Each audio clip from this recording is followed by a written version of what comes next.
ningependa kupendekeza, nadhani inaweza kuwa kwenye njia mbalimbali.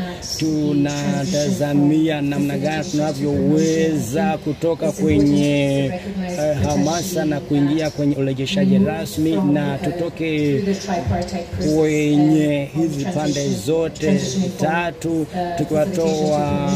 tukiwarahisishia kuhamasisha wakimbizi sasa, na tufanye mambo haya ili tuweze kuongeza idadi ya wakimbizi ambao wataweza kurejea nchini Burundi. Sasa tutakapoweza kuweka kwenye mzani kwanza 2022, 2023, 2024 tuna idadi ndogo, lakini tunapotazama kuanzia mwaka jana Novemba, na tulikuwa tunarahisisha uhamasishaji ili tuweze kuongeza idadi ya wakimbizi wanaotoka Tanzania kwenda Burundi. Lakini nimependa namna pointi iliyotoka kwenye aliongoza jopo kutoka Tanzania, namna ambavyo tuendeleza mjadala na majadiliano kwenye pande hizi tatu, kati ya nchi mbili kumradhi, pamoja na UNHCR. Ningependa kuchukua fursa hii namna ya kuweza kucomment au kuweka mapendekezo kwa mkurugenzi kutoka Tanzania, namna gani ambavyo tuko tunaweka msongamano kwenye kikanda, kwa sababu wakimbizi kwa kambini kuna maathari ambayo yanawakabili.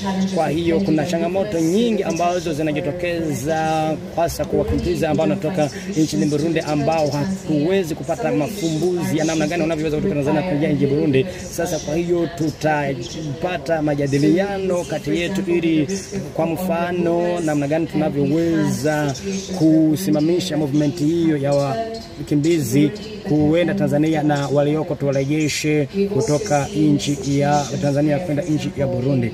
Kwa hiyo tunaweza kuwapa mfano wa nchi ya Uganda. Nchi ya Uganda ilikuwa haiwezi kukidhi mahitaji ya wakimbizi walioko nchini Uganda ili waweze kurejea nchini Burundi. Kwa hiyo tunaweza kupa mifano mingi. Kwa hiyo nchi ya Rwanda ambayo haikupenda ili wakimbizi watoke kwa holela. Sasa kama